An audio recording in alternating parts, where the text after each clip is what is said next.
आपण पाहत आहोत विश्वविनायक न्यूज, ग्रामीण जनतेचा बुलंद आवाज। श्री छत्रपती शिवाजी महाराज यांच्या जयंतीनिमित्त उमरगा पोलीस ठाणे उपविभागीय पोलीस अधिकारी सदाशिव शेलार व पोलीस निरीक्षक प्रल्हाद सूर्यवंशी यांच्या मार्गदर्शनाखाली शांतता बैठकीचे आयोजन करण्यात आले होते। यावेळी पोलीस निरीक्षक प्रल्हाद सूर्यवंशी यांनी शिवजयंती शांततेत साजरी करण्याबरोबरच सांस्कृतिक कार्यक्रम शिवजयंती डीजेचा वापर न करता पारंपरिक लेझिम, ढोल, ताशा आदी वाद्यांच्या गजरात साजरी करावी, कसल्याही प्रकारच्या शांततेचा भंग होऊ नये याची खबरदारी घेण्याचे आवाहन उपस्थितांना केले। यावेळी पुढे बोलताना उपविभागीय पोलीस अधिकारी सदाशिव शेलार म्हणाले, कसल्याही अफवांना बळी पडू नका। सध्या राज्यात टिपू सुलतानवरून गदारोळ माजलाय। हिंदू मुस्लिम दंगल व्हावी याकरता काही समाज विघातक लोक अफवा पसरवतात।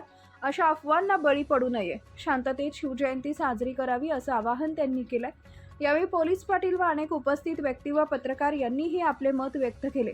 बैठकीला पोलीस ठाणे अंतर्गत असणारे सर्व गावचे पोलीस पाटील, रोटरीचे पदाधिकारी, सामाजिक कार्यकर्ते, पत्रकार आदी उपस्थित होते।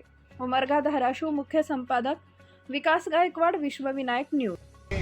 थोर महापुरुषांचे विचार आपण आचरणात कसे आणावे याच्यावर आपण बरेच जणांनी भाष्य केलेलं आहे आणि मला आशा आहे यावर्षी सुद्धा दरवर्षीप्रमाणे शिवजयंती हा महोत्सव शांततेत पार पडेल। पोलीस पाटील सुद्धा त्यांच्या गावामध्ये तिररीनं भाग घेतील आणि कुठल्याही गावामध्ये या मिरवणुकीला गालबोट लागणार नाही याची दक्षता घेतील। आता या ठिकाणी आमचे वरिष्ठ अधिकारी माननीय श्री साहेब, शेलार साहेब आलेले आहेत, ते पण आपल्याला मार्गदर्शन करतील।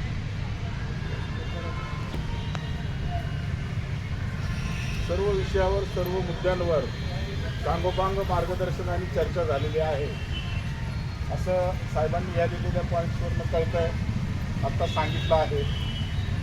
मी महत्त्वाचा एकच मुद्दा सांगतो की सध्या सामाजिक अस्थैर्य निर्माण करणाऱ्या काही गोष्टी घडलेल्या आहेत। नुकतेच इलेक्शन घडलेले आहेत, काहींनी पैसे घेतले, काहींनी पैसे घेऊन मतदान नाही केलं, आणि तो विरोधी पक्षाचा आहे आणि नुकतेच दोन इलेक्शन झालेले आहेत शहरात आणि ग्रामीणमध्ये।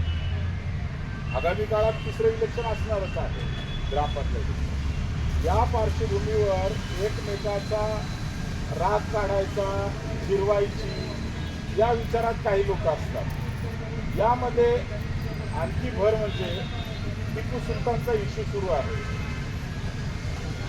यावरून सुद्धा सामाजिक तेढ निर्माण कशी होईल यासाठी काही घटक प्रयत्न करत असतात। भारतामध्ये अनेक ठिकाणी नॉर्थ इंडियामध्ये मुस्लिमांच्या नावांनी हिंदूंच्याच मुलांनी दुष्कृत्य केलेले आहेत। त्यांचा उद्देश होता दंगल व्हावी, हिंदू मुस्लिम दरी वाढावी। अगदी अयोध्येमध्ये सुद्धा कांड करणारे हिंदूच त्यांची वळवळ करत असलेले, पण करायचं मुस्लिमांच्या वेशात, मुस्लिमांच्या नावाने। असेही काही लोक समाजात आहे ना, कळण प्रकारे हिंदू मुस्लिम दरी वाढीस कशी लागेल यासाठी काही लोक प्रयत्न करत असतात। त्यामध्ये काही लोकांचा राजकीय स्वार्थ असतो। ऑलरेडी 2 इलेक्शन झाल्यामुळे काही लोक निवडून आले, काही पडले, हे होतच राहत असतं, परंतु त्याचा राग मनात ठेवलेला असतो। याच्यामध्ये आणखी एक गोष्ट आहे की आदरणीय अजितदादांचं दुःखद निधन झालेलं। यामध्ये पण 2 विचारांचे लोक आहेत। काही लोकांच्या मनात दुःख आहे, या घटनेबद्दल चीड आहे, पक्षीय राजकारण असतं काही, त्यामुळे सुद्धा अनस्टॅबिलिटी, इम्बॅलन्स थोडाफार समाजामध्ये आहेच। काही ठिकाणी गोरक्षणाच्या मुद्द्यावरून पुन्हा मुस्लिम बांधव दुखावले गेले आहेत। ते काही हिंदुत्ववादी संघटनांच्या विरोधात असतातच, आहेतच। असे अनेक इश्यू आहेत।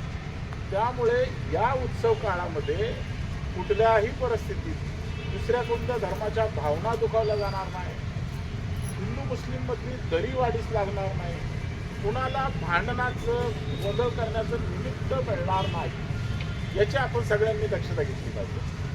कारण सामाजिक एकोपा एकात्मता टिकून राहणं ही फार महत्वाची गोष्ट आहे. कुठेतरी काहीतरी घटना घडलेली असती त्याचा राग एक जागृत हिंदू म्हणून आपल्या मनात ठेवून आपल्याच गावातील आपल्याच बांधवावर तो राग काढणे ही अशाच ताज्या बातम्या पाहण्यासाठी विश्वविनायक न्यूजला लाईक करा, सबस्क्राईब करा आणि बेल आयकॉन प्रेस करा.